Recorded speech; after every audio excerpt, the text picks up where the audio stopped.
Nous allons commencer ce journal par un point sur les développements de la nuit en Israël. Après plus de 12 heures sans le moindre tir de missile en direction d'Israël, l'Iran a repris ses tirs durant la nuit. Il y a eu des alertes dans le centre du pays et dans le Sharon. Par deux fois, l'alerte a retenti à Be'er-Sheva, dans la région de la mer Morte et dans le pourtour de la bande de Gaza. À chaque fois, sans faire de blessés ni de dégâts. Toujours durant la nuit, Tsahal a lancé une nouvelle vague de raids aériens contre des cibles iraniennes à Téhéran et contre des cibles du Hezbollah à Beyrouth. Après 16 jours de guerre, on a dressé un impressionnant bilan de l'opération militaire israélo-américaine. Selon les données recensées, plus de 7600 cibles iraniennes ont été frappées par les avions de chasse des deux armées. Parmi ces sites, 2000 ont visé directement les institutions du régime et la plupart des autres se sont focalisés autour du programme de missiles balistiques iraniens. Pour ce qui est des avions israéliens, on a enregistré depuis le début de la guerre 4700 sorties en direction de l'Iran. Le président Trump a déclaré durant la nuit que l'Iran voulait négocier, mais selon lui, elle n'est pas encore mûre pour cela. Le président Trump a déclaré à des journalistes que dans son avion, que prochainement, il allait y avoir une opération conjointe d'une coalition internationale dans le but de garantir la circulation maritime par le détroit d'Ormuz. Seul problème pour l'instant, le président américain ne parvient pas à réunir une telle coalition. Trump a promis que les prix du pétrole allaient baisser dès que la guerre serait terminée et cela devrait se produire prochainement, a dit le président américain. Notez que Donald Trump a également vanté la solidité de ses relations avec le Premier ministre israélien Benjamin Netanyahou. Ce sont des relations exceptionnelles, a dit le président. Le porte-parole de Tsahal, le général Efi Defrin, a préparé hier soir la population israélienne aux prochaines semaines de combat. Le général Defrin a affirmé que la confrontation avec l'Iran pourrait encore se prolonger pendant plusieurs semaines, au moins jusqu'à Pessah. Il a expliqué qu'en frappant l'Iran, Israël ne tente pas seulement d'annihiler la menace nucléaire ou celle des missiles balistiques, mais il cherche également à affaiblir l'industrie militaire iranienne. Selon le général Defrin, Tsahal possède encore des milliers de cibles iraniennes à frapper. Et puis, selon certains experts israéliens, il faut réactualiser les objectifs de la guerre. Nous ne progressons pas au rythme que nous envisagions au départ, affirment ces experts. Les premiers coups ont certes dépassé les estimations les plus optimistes, mais ensuite, il s'est avéré qu'il était très difficile de faire descendre dans la rue le peuple iranien. Le porte-parole de Tsahal a démenti ces estimations d'experts israéliens. Il a affirmé que les succès enregistrés au cours des 16 derniers jours étaient bien plus importants que ceux qui avaient été envisagés au départ. Le général Defrin a affirmé que le régime iranien est affaibli, mais qu'il se garde de le montrer. Sur le front nord, les préparatifs en perspective d'une opération militaire terrestre au sud Liban battent leur plein. Tsahal s'apprête à réclamer au gouvernement la mobilisation générale de plusieurs centaines de milliers de réservistes. Certains parlent même de 450 000 réservistes. Et ce, alors que pour l'instant, l'armée ne peut mobiliser plus que 280 000 réservistes. Le long de la frontière israélo-libanaise, les brigades des Golani et du Nahal et des parachutistes sont en train de se déployer dans l'éventualité d'une opération militaire terrestre à l'intérieur du sud Liban. Et puis cela peut paraître stupéfiant, mais c'est apparemment la réalité. Le Hamas a présenté un plan d'action contre Israël à Mujtaba Khamenei. Selon certaines sources, le Hamas aurait fait parvenir ces derniers jours 2 lettres au nouveau guide suprême iranien, qui, je le cite, qui, je le rappelle, n'a toujours pas apparu en public. La première de ces lettres est officielle. C'est une lettre de félicitations pour l'élection de Mujtaba Khamenei et elle est relativement floue quant aux intentions du mouvement terroriste palestinien. Mais la seconde, qui aurait dû rester secrète, elle, est bien plus claire.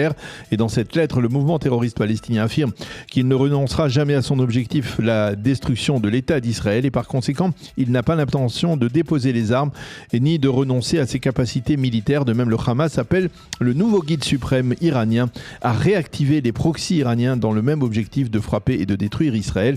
Enfin, le Hamas fait acte d'allégeance au nouveau leader iranien. C'est la fin de ce premier journal d'information.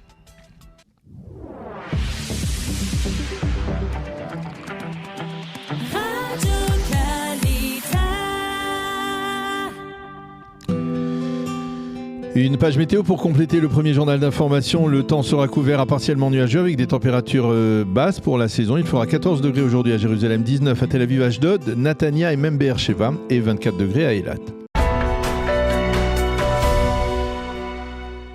Nous avons le plaisir d'être en ligne avec Nissim Slama. Nissim, bonjour, Boker Tov.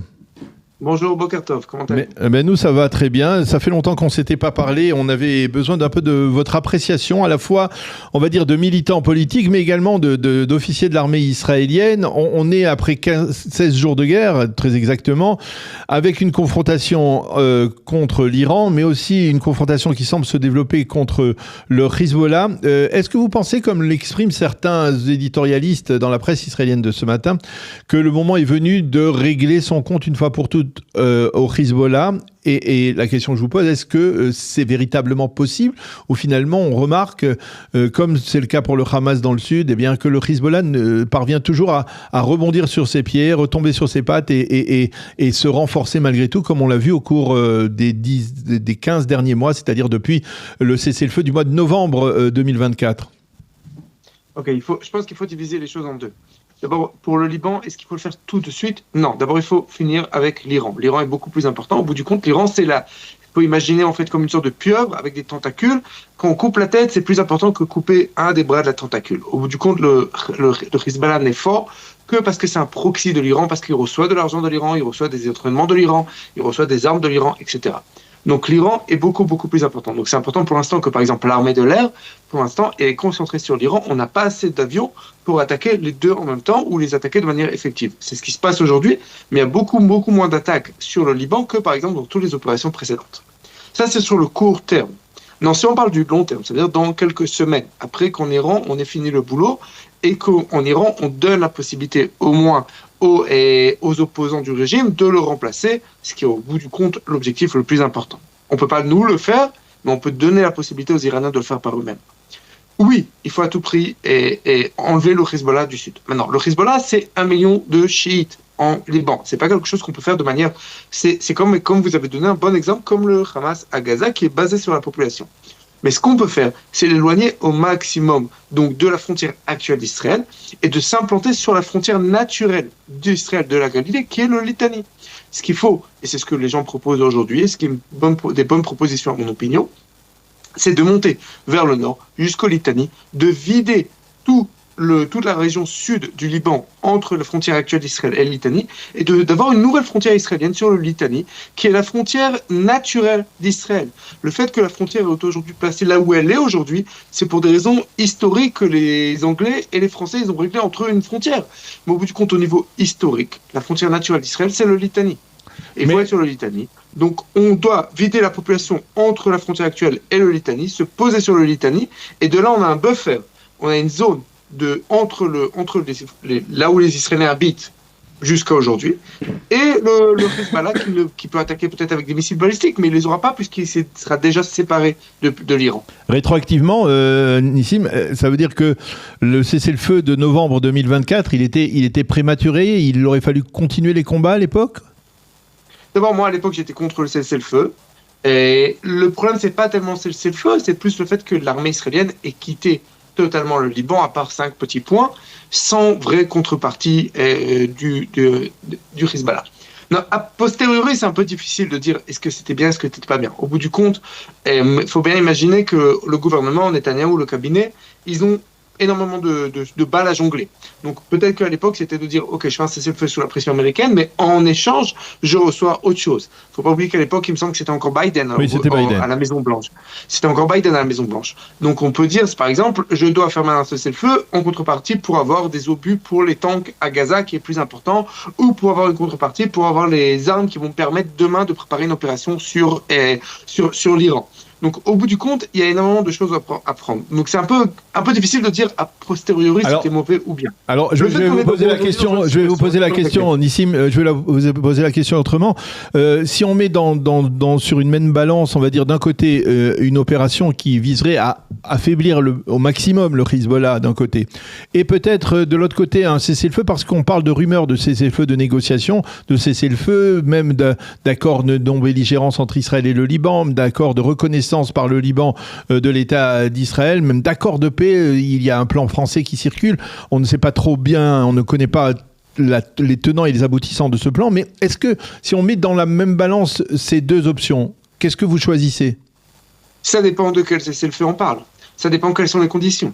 Par exemple, si en condition d'un cessez-le-feu, on a une reconnaissance de l'État libanais d'Israël, qu'on a un accord de paix avec l'État libanais, et qu'on a le droit, dans cet accord, on a le droit d'ingérence dans l'État libanais pour se battre contre le Hezbollah. Donc, c'est-à-dire qu'Israël demain, et c'est quelque chose qui est fort possible et qui existe dans les accords internationaux, le fait de dire à un autre pays, tu as le droit de venir et bombarder sur mon pays et les ennemis.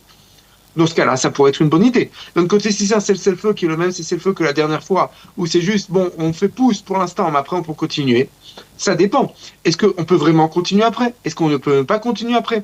Il y a un moment de choses qui sont un peu... Donc, au bout du compte, le Satan, il est dans les détails. Le diable, il est dans les détails. Quand on parle d'un cessez-le-feu, de quoi on parle? Est-ce qu'on parle d'un cessez-le-feu qui inclut, par exemple, quelle va être la relation entre l'État libanais et le Hezbollah? L'État libanais n'est pas capable aujourd'hui d'enlever le Hezbollah, de supprimer le Hezbollah. Il faut bien comprendre que 40% de l'armée libanaise, c'est eux-mêmes des gens qui sont des chiites. Donc il n'y a aucun moyen de le faire. Est-ce que ça veut dire que l'armée libanaise va nous permettre d'attaquer le Hezbollah de manière librement, par exemple dans la Bekaa, dans la vallée du Liban? Il y a énormément de questions. Donc encore une fois, c'est contrairement à l'opinion publique qui arrive souvent et qui voit les choses comme blanc ou noir et qui dit ok c'est comme ça ou c'est comme ça, c'est tout est dans les détails. Qu'est-ce qu'Israël peut faire après ce cessez-le-feu? Est-ce qu'on peut continuer le cessez-le-feu? Par exemple, il y a une grande différence entre le cessez-le-feu de 2006, où après on ne pouvait rien faire au Liban, et le cessez-le-feu de l'année dernière, où après on a continué à éliminer des membres du Hezbollah sans aucun problème. Il y a des grandes différences. Donc quand on parle du plan français, par exemple, en plus il y a un autre problème avec le plan français, c'est que Israël à mon opinion, ne doit pas faire entrer la France dans les histoires. La France, elle n'a fait que du mal à Israël dans les 2-3 dernières années. Entre la reconnaissance de la Palestine, entre ce qui s'est passé au Liban, entre on parle de Macron, quelqu'un qui a serré la main à Naïm Kassem. C'est pas tellement anodin. Donc, un autre problème avec la proposition française, c'est qu'elle est française. Israël doit refuser toute ingérence française dans ses relations avec le Liban. Alors, je voudrais avoir votre appréciation maintenant d'observateur de la vie politique sur la situation de Binyamin Netanyahou. Binyamin Netanyahou, on l'a vu à 2 reprises au moins, il s'est exprimé, on va dire, devant la nation, en conférence de presse, on le voit parler avec beaucoup de détermination. Pourtant, en dépit de certains acquis sur le terrain, c'est-à-dire d'abord de la coopération étroite entre Israël et les États-Unis, mais aussi donc de ces frappes aériennes israéliennes intensives, presque incessantes depuis 16 jours, eh bien, ce succès, on va dire, militaire ne se traduit pas pour Binyamin Netanyahou par un succès politique. C'est-à-dire qu'on ne voit pas le Likoud progresser dans les sondages. Alors, je voudrais savoir, est-ce que vous avez une explication à cela ? D'abord, on ne peut pas oublier, au niveau historique, Churchill n'a pas gagné les élections après la Seconde Guerre mondiale. Oui. Donc, c'est pas quelque chose qui est récent, ce genre de problème.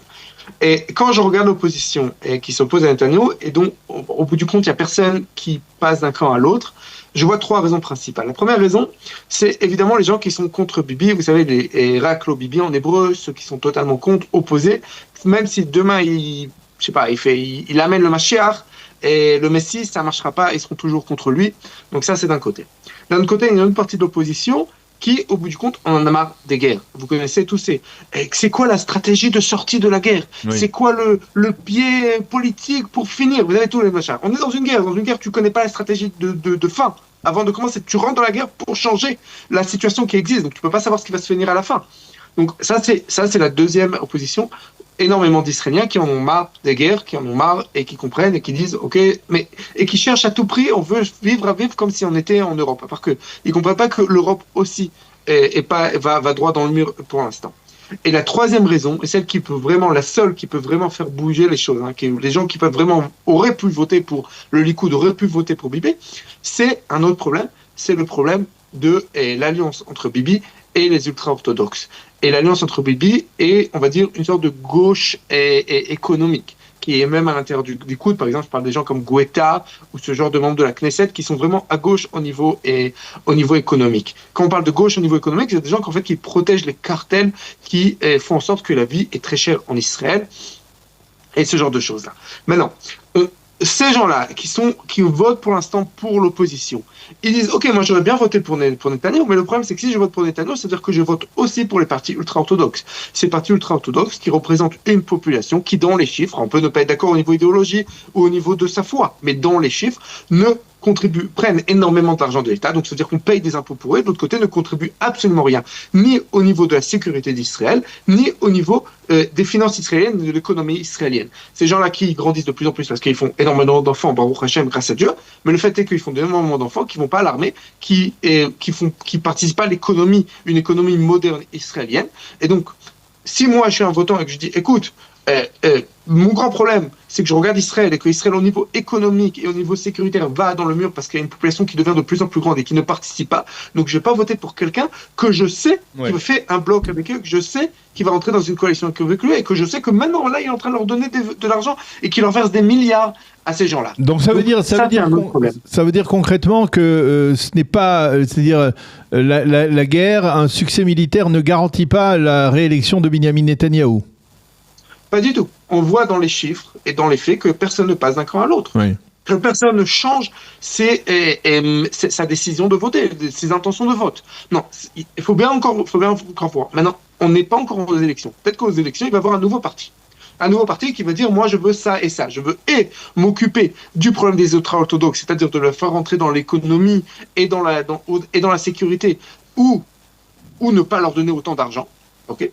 Et en même temps, je suis la ligne dure et sécuritaire de la droite et je veux rentrer au Liban jusqu'au Litanie et je veux rentrer à Gaza et occuper Gaza comme il faut, etc., etc., etc., etc.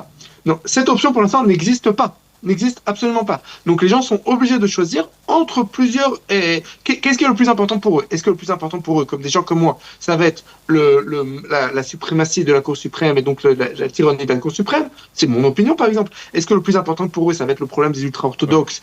Et c'est une bonne partie du centre-gauche en Israël qui est là et qui dit mon plus grand problème? Ou est-ce que le plus grand problème, ça veut dire oui, c'est au niveau sécuritaire? Mais ils disent au niveau sécuritaire, au bout du compte, il n'y a plus tellement de différence entre les partis du centre israélien. Je suis pas d'accord avec ça, mais c'est ce que beaucoup de gens dans le centre gauche, ou c'est plus tellement de la gauche. Est-ce qu'on peut appeler quelqu'un qui vote pour Lieberman de gauche? C'est un peu bizarre. Mais au bout du compte, c'est leur opinion de dire moi je vais voter pour Lieberman parce qu'au bout du compte, il n'est pas moins dur au niveau sécuritaire que Netanyahou, même plus.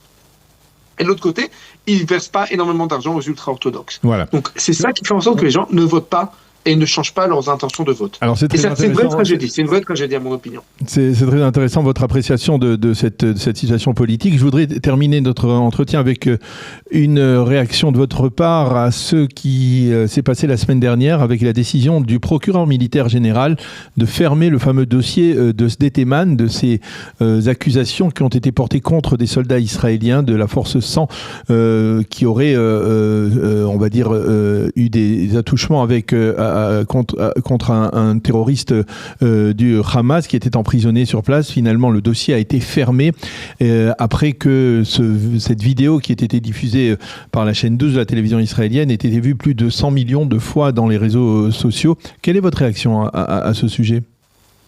Le mal est fait. Le mal est fait, c'est trop tard. D'abord, évidemment, c'est au niveau juridique, c'est évident. Et on peut lire la décision du procureur de l'armée, du nouveau procureur militaire. On voit qu'il n'avait pas trop le choix au niveau juridique. Qu'une autre décision aurait été en fait une décision politique.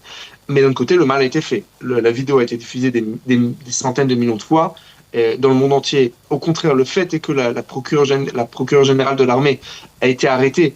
Ça prouve que vraiment ils ont mal agi et qu'en fait l'État veut protéger. Vous savez, les antisémites, ils trouveront toujours un moyen d'attaquer Israël. Donc le mal a été fait. Ça, c'est à l'extérieur. Maintenant, le problème, c'est aussi à l'intérieur que le mal a été fait, parce qu'au bout du compte,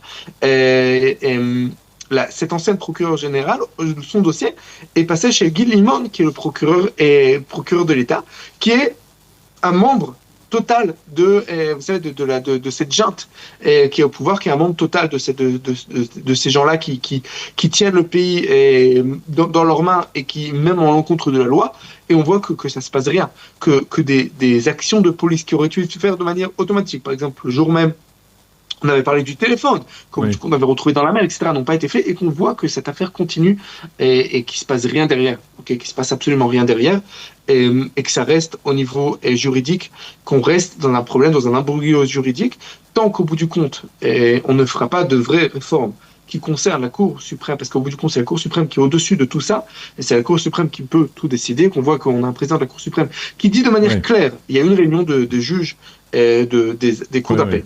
il y a quelques mois, et devant pour se plaindre d'un point de loi auquel les juges en fait reprochent à la Cour suprême de ne pas respecter la loi. Et le Amit, donc le président auto-élu de la Cour suprême, leur répond: je ne respecte pas cette loi parce que cette loi, elle me paraît pas bien, je l'aime pas, donc je la respecte pas. Tant qu'on est dans ce niveau-là, eh ben, ça restera et ça continuera à descendre, et on aura ce même problème. Et au bout du compte, celui qui se fait avoir, c'est le petit soldat de la force 100 qui se fait avoir et qui se fait inculper pour rien, parce qu'au bout du compte, on a un problème. Ça descend d'un étage à l'autre. Eh bien, merci beaucoup Nissim Slama, c'est toujours passionnant de dialoguer avec vous et d'avoir votre appréciation de cette réalité israélienne qui est aujourd'hui complexe, une réalité de guerre, également une réalité face à la problématique du système judiciaire israélien. Merci beaucoup Nissim d'avoir été avec nous ce matin. Bonne continuation, à bientôt. À bientôt, merci.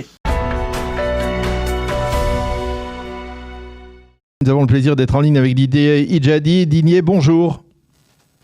Bonjour, cher ami. Merci. Bonjour et un bonjour de Paris. De Paris, oui. Merci. Bonjour. Merci d'être avec nous ce matin.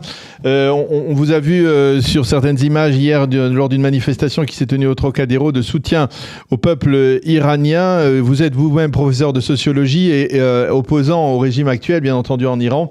Avec vous, je voudrais d'abord avoir votre appréciation. D'abord, ce que vous savez de ce qui se passe actuellement à Téhéran auprès de vos amis. Est-ce que vous êtes en contact avec eux? Oui, mais enfin, difficilement on reçoit des messages, mais surtout notre canal d'information, c'est surtout, si vous voulez, les connexions par l'Iran international, la télévision installée à Londres, mais également des amis qui quittent l'Iran en passant par la frontière turque. Et justement, hier également, j'avais 2-3 amis qui venaient de quitter l'Iran et que je les rencontrais à Trocadéro à Paris. Effectivement, ils parlent d'une situation inquiétante pour pas mal d'Iraniens, mais en même temps un sentiment à la fois d'inquiétude, mais également caractérisé par un certain espoir de voir qu'effectivement ce régime-là va s'effondrer. Car il y a beaucoup de points de contrôle installés par le régime dans les rues. Ils les arrêtent effectivement pour contrôler les gens, voire également arrêter donc des citoyens, si tu veux. La vie économique est partiellement paralysée. Les universités sont fermées. Les écoles sont pour une grande partie également fermées, et que donc c'est une situation de guerre, c'est vrai, mais en même temps, bien évidemment, avec les bombardements, on voit régulièrement, il disait, on voit régulièrement dans le ciel, mais néanmoins, malgré tout cela, eh bien, il y a une certaine résistance, même si les gens, ils ne montrent pas d'une manière évidente dans les rues, car actuellement, le contrôle policier est très, très sévère. Ah oui, alors justement, ça nous interpelle tout de même ici à Jérusalem. Le contrôle policier, il reste tout de même sévère en dépit du fait que l'armée israélienne, au cours des derniers jours, a bombardé massivement, on va dire, les commissariats des Bassidj, n'est-ce pas? Et que finalement, cette infrastructure policière, la milice, elle pourrait avoir été affectée, ou en tout cas être plus faible qu'elle ne l'était jusqu'à présent, mais ça n'a pas l'air d'être le cas. Est-ce que je me trompe? Non, c'est vrai, donc un certain nombre d'objectifs de proximité, je dirais, c'est-à-dire effectivement les commissariats, les sièges des Bassidji qui étaient dans tel ou tel quartier ont été donc attaqués, mais néanmoins, eux, les policiers et puis les mercenaires du régime s'implantent à partir de quelques jours dans les écoles, mais également sous les ponts, dans les différents quartiers, donc par exemple à Téhéran. Et donc, effectivement, ils restent toujours armés et plus ou moins également, on a vu aussi des cas où les mercenaires, ils sont dans les taxis également là. C'est-à-dire pour ne pas être visés par, des drones israéliens, israéliens, et donc effectivement ils se cachent d'une certaine manière. Mais néanmoins, leur présence est assez sensible, et c'était justement, c'est ça qui est l'objectif, qui est bien, à mon avis, de bien cibler donc les agents du régime, mais néanmoins ils sont quand même très très nombreux, car avec quelques disons attaques contre ces gens-là, eh bien il faut pas attendre à ce qu'il y ait effectivement le nettoyage rapide de l'ensemble de ces assassins. Et à mon avis, et j'ai eu ce sentiment-là exprimé par d'autres Iraniens, qui était effectivement le suivant: c'est pas mal de voir que les commissariats, c'était là où un certain nombre donc des Iraniens lors des manifestations ont été tués également sur leur toit, etc. Mais néanmoins, il faut continuer, il faut qu'il y ait une accélération, et également les gens ils disaient il faut que les figures donc du régime telles que Larijani, telles que effectivement Hassan Khomeini, etc. Il faut que ça soit visé également par l'armée israélienne, car ce sont des symboles encore forts, et donc effectivement descendre ces gens-là peut encore davantage décourager donc les forces armées. Alors, il y a beaucoup on va dire en Israël, d'une certaine manière, après l'euphorie des premiers jours, il y a peut-être un sentiment, j'espère le traduire assez fidèlement, c'est que on attend de voir comment le peuple iranien va se soulever. Pour l'instant, on n'a pas l'impression ni qu'il se soulève, ni même qu'à l'intérieur du régime, c'est-à-dire que ce soit pour l'armée iranienne ou que ce soit les gardiens de la révolution et les Bassidji, on ne voit pas véritablement de brèches qui sont en train de se former, ou on va dire de mouvements de rébellion interne. C'est vrai, mais pour répondre à ces deux questions en fait là. Oui. Tout d'abord, effectivement, on a entendu le président américain ainsi que le premier ministre israélien, mais également Reza Pahlavi, Prince Reza Pahlavi, qui ont dit et qui ont répété, et encore Reza Pahlavi avant-hier, en disant qu'effectivement, ne descendez pas dans la rue, c'est parce que en fait la situation n'est pas en sécurité là, du point de vue concernant leur vie, si vous voulez là. Donc il y a cette idée-là, comme quoi encore il faut attendre, car le ciel est encore ouvert et le bombardement des agents est en cours là. Et donc c'est le premier élément. Le deuxième élément, au niveau donc des forces armées, c'est-à-dire des Bassidji, des passerans ou bien au sein de l'armée, et on n'a pas encore, et effectivement tu as raison, des signes concernant les défections à l'intérieur de ces rangs militaires. Comment vous expliquez ça ? Comment vous expliquez ça ? Comment vous expliquez qu'après, on va dire, 15 jours de bombardements intensifs, alors que, on va dire, la balance, elle est très claire de ce point au niveau de la force, comment vous expliquez qu'il n'y ait pas un soulèvement, même infime, quoi, même un indice d'un soulèvement ?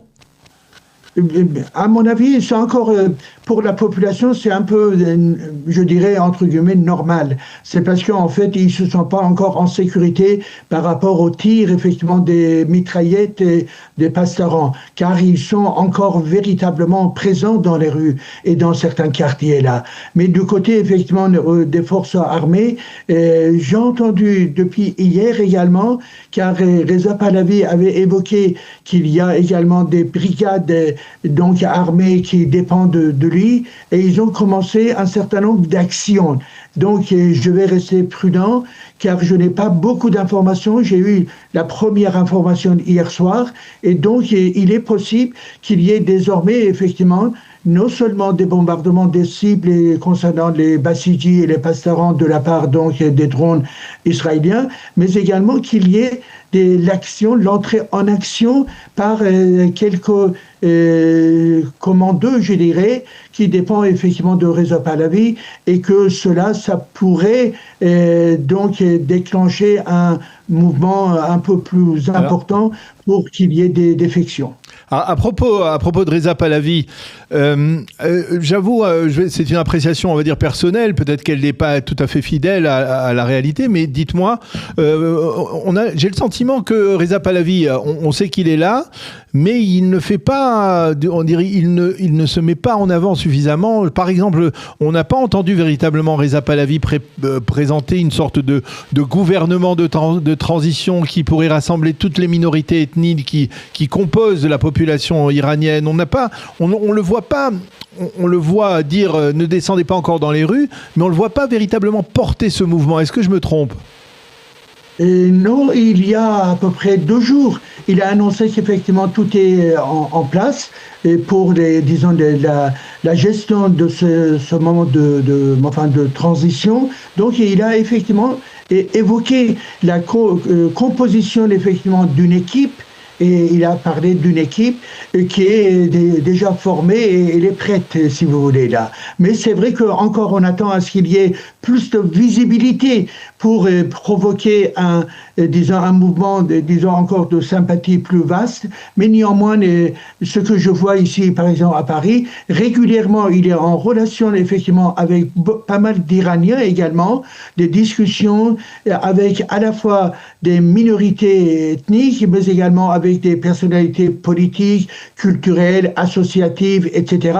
Ça, c'est si vous voulez, c'est un effort continu de sa part, là. Et donc, effectivement, et aussi, nous avons régulièrement de la publication d'un certain nombre de communiqués. Par exemple, hier, il y a eu 2 communiqués qui sont publiés par lui. Et donc, mais néanmoins, d'une certaine manière, encore ce que tu évoques, c'est normal à ce qu'il y ait effectivement plus de visibilité, car dans ce temps de guerre, eh bien, l'aspect moral, l'aspect effectivement encouragement et l'aspect des consignes encore plus visibles, ça correspond à un besoin véritable.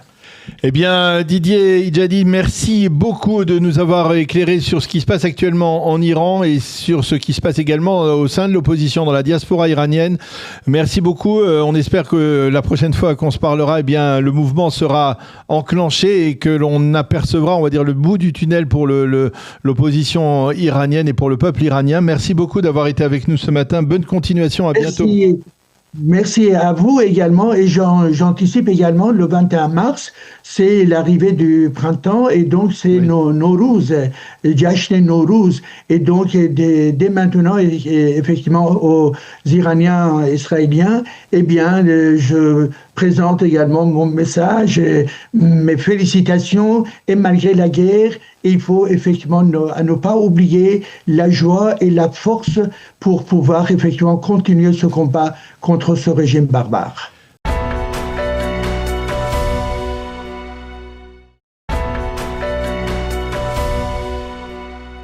Daniel Haïk, le Yediot Aharonot consacre ce matin sa manchette à la question du Liban.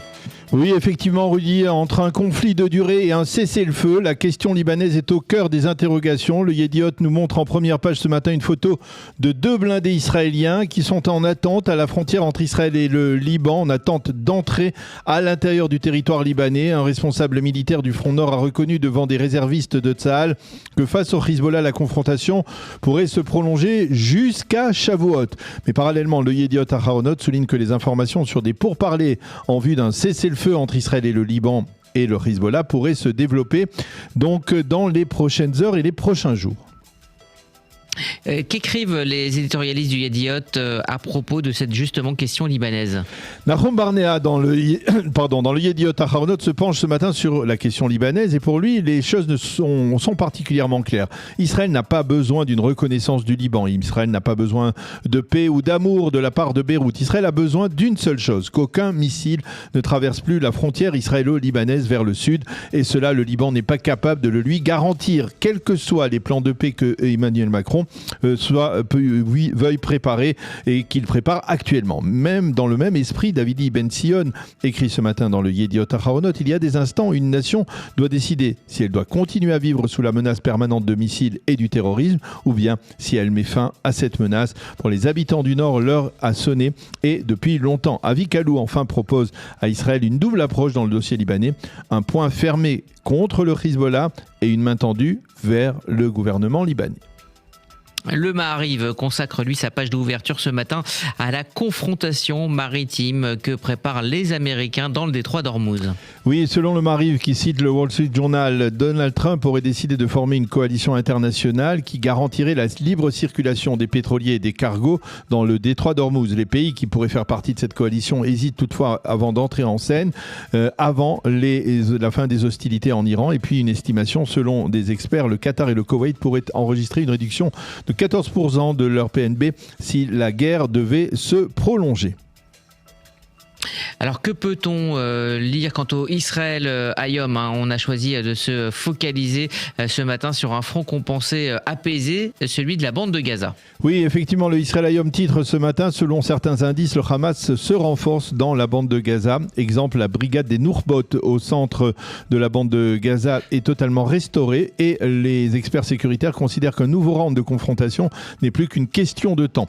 Après l'Iran et le Hezbollah, il faudra revenir à Gaza, affirment ces experts. Pour ce qui est des titres liés à la guerre, le Israël Hayom annonce l'existence de pourparlers avec Riyad et le Liban sur le jour d'après la guerre. L'objectif, la conclusion d'accords régionaux sous les auspices des Américains. Et puis à propos de Gaza, Ariel Kahana explique dans son éditorial que le Hamas a recommencé ses entraînements militaires et qu'il a même repris sa production de missiles. De même, aussi incroyable que cela puisse paraître, le Hamas recommence à construire des tunnels et répare ceux qui ont été endommagés par Tzahal. Et enfin, Shirit Avitan Cohen, dans le Israël Hayom, explique que cela plonge les habitants du pourtour de la bande de Gaza dans une profonde inquiétude et les ramène à la veille du 7 octobre. Que peut-on lire, Daniel, dans les colonnes des éditorialistes sur la confrontation avec l'Iran ?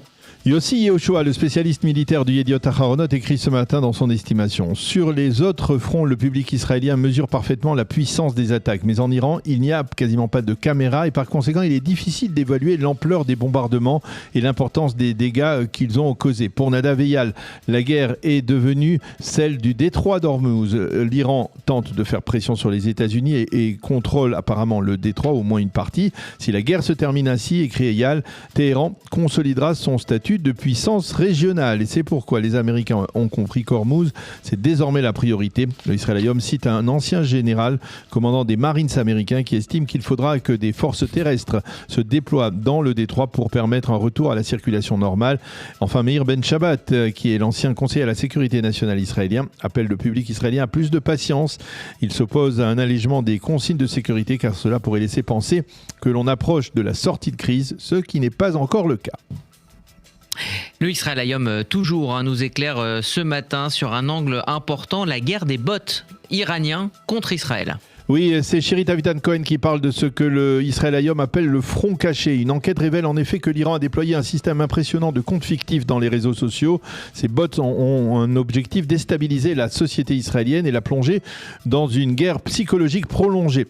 Et justement, dans le Israël Hayom, Benny Sapti, l'expert numéro 1 du dossier iranien en Israël, parle de la propagande iranienne comme d'une drogue dont il faut absolument se débarrasser. Pour cela, il suggère à l'armée de l'air israélienne de frapper les médias iraniens qui colportent des mensonges à longueur de journée sur les réseaux sociaux. Et puis, en marge de cette guerre en Iran et au Liban, un développement dramatique en Judée-Samarie. Oui, les journaux et les sites d'information affirment que la police des polices enquête actuellement sur la mort d'une famille palestinienne qui aurait été victime de tirs de soldats israéliens et de gardes frontières. Il s'agit de la famille Ouda, le père Ali, 37 ans, la mère Wahad, 35 ans, et deux de leurs enfants de 5 et 7 ans auraient été tués alors qu'ils circulaient dans leur véhicule dans leur village de Tamoun, en Judée-Samarie. Selon les premiers éléments de l'enquête, le véhicule aurait foncé en direction d'une patrouille de Tzahal. Les soldats se sont sentis alors menacés et ils ont donc ouvert le feu, tuant 4 des passagers. Tzahal a publié hier soir un communiqué dans lequel il exprime ses regrets pour la mort de personnes non impliquées dans des actes terroristes et il affirme que l'enquête suit son cours et qu'elle sera approfondie pour tenter de déterminer les circonstances exactes de cet incident particulièrement grave.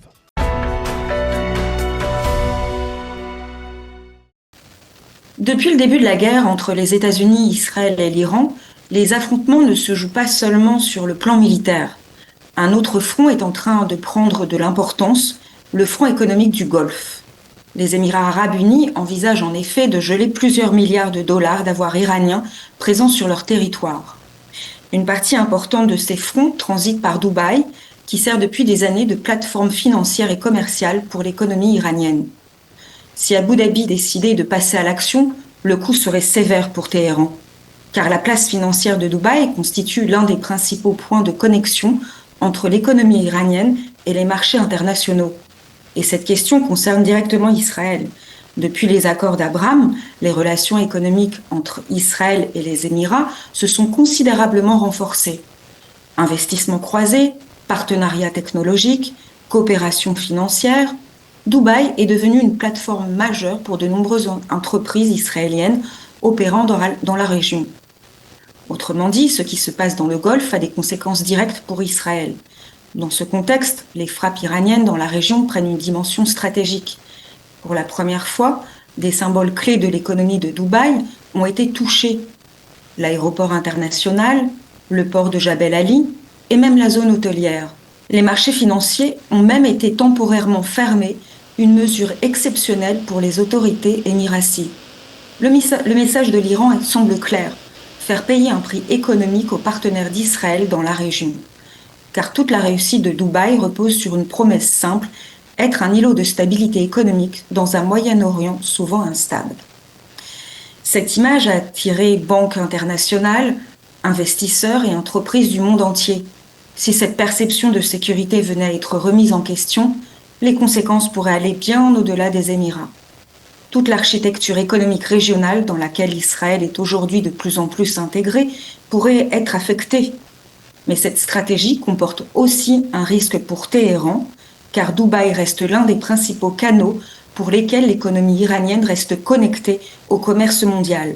Depuis des années, des centaines de sociétés écrans iraniennes y servent d'intermédiaires pour effectuer des transactions financières, acheter des équipements ou faire transiter des capitaux malgré les sanctions internationales. Et surtout, une partie du pétrole iranien continue d'être vendue sur les marchés internationaux grâce à ces circuits. Le brut est souvent vendu via des sociétés intermédiaires du Golfe, puis réexporté sous d'autres pavillons ou mélangé à d'autres cargaisons pour masquer son origine. Autrement dit, en fragilisant les Émirats, l'Iran prend aussi le risque de fragiliser l'un de ses propres ponts vers l'économie mondiale. Une question reste désormais ouverte. Jusqu'où cette guerre économique peut-elle aller ? Nous avons le plaisir d'être en ligne avec Jérémy Hershkovitz. Jérémy, bonjour, Boker Tov. Boker Tov. Merci d'être avec nous ce matin. Je rappelle à nos auditeurs que vous êtes un des organisateurs, ou l'organisateur, on va dire, de la manifestation qui va se tenir demain à Paris, une manifestation organisée à l'initiative, si je ne m'abuse, de Netzar pour une manifestation de soutien à l'État d'Israël en cette période de guerre. Donnez-nous plus d'informations sur cette manifestation. Alors, pour commencer, effectivement, il y a Netzar, il y a Je suis Israël, et puis on est rejoint par un grand nombre de collectifs, Collectif 7 octobre, BDF, l'OSM, etc. L'initiative est soutenue par le CRIF. Donc, pour ce rassemblement, l'idée, c'est, on a 3 objectifs. Soutenir Israël dans cette période difficile, expliquer que notre cœur est dans les abris avec Israël, rappeler en France qu'Israël est un État défendable et défendu. Et nous avons des revendications à demander en fait au président Macron, c'est d'abandonner sa stratégie défensive, de participer à l'effort militaire pour faire tomber ce régime terroriste et fermer l'ambassade d'Iran en France. Alors, concrètement, c'est-à-dire, est-ce que vous avez le sentiment que la communauté, les responsables communautaires se mobilisent autour de l'État d'Israël ? Ces manifestations, elles sont fréquentes ou alors c'est véritablement un grand rassemblement que vous organisez demain ? C'est le premier grand rassemblement, c'est le premier et unique, à ma connaissance, rassemblement pour soutenir Israël. Et je peux vous dire que je crois que la communauté est vent debout, toutes les institutions soutiennent l'événement. On aura la présence de toutes les institutions, donc c'est vraiment une grande manifestation. Alors comment vous voyez-vous de Paris la situation de l'État d'Israël, la guerre que l'État d'Israël est en train de mener ? Certains, on va dire même des responsables communautaires étaient bloqués au début de la guerre à Paris, en Israël, ils ont pu rejoindre Paris par la suite. Quelle est l'atmosphère qui règne au sein de la communauté, on va dire ? Alors je vous assure que la communauté, son cœur bat à l'unisson avec les sirènes qui résonnent. Je crois que toute la communauté vit heure par heure avec Israël. Tout le monde est avec Israël et on observe la situation évidemment avec attention, inquiétude, mais avec une certaine fierté puisqu'on voit les réalisations d'Israël. Voilà, donc c'est un sentiment qui est plutôt double. C'est effectivement une inquiétude pour les familles, une inquiétude pour la population, une inquiétude pour les soldats, et en même temps une véritable fierté. Je crois qu'en fait, on retrouve ce sentiment dans les images qu'on voit, c'est-à-dire des familles qui vivent au gré des sirènes, aller dans les Miklates, et en même temps qui vivent dans les parkings, et puis qui sont capables de danser, de chanter dans les parkings.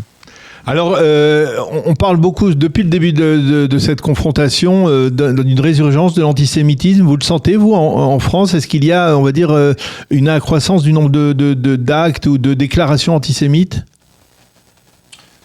Oui, évidemment. Alors, comme vous le savez, comme on l'expliquait la semaine dernière au ministère de l'Intérieur, Sal-Youpin et Sal-Just n'existent plus. Aujourd'hui, ça va être génocidaire, pro-génocidaire. Oui, mais ça a été de tout temps. De tout temps, l'antisémitisme a toujours existé, d'une manière ou d'une autre. Nous vivons avec, nous devons faire avec, comme Israël doit faire avec les terroristes. Nous vivons avec. Donc oui, il y a une certaine réjouissance, mais en même temps, je vous dirais, il n'y a jamais eu autant d'ennemis, effectivement, mais il n'y a jamais eu autant d'amis. On voit qu'une partie de la population française, si vous regardez les sondages aujourd'hui, la plupart des Français soutiennent les actions d'Israël. Ils ont compris en fait que c'était une lutte contre le terrorisme. Alors concrètement, la manifestation, elle se tient où et à quelle heure demain?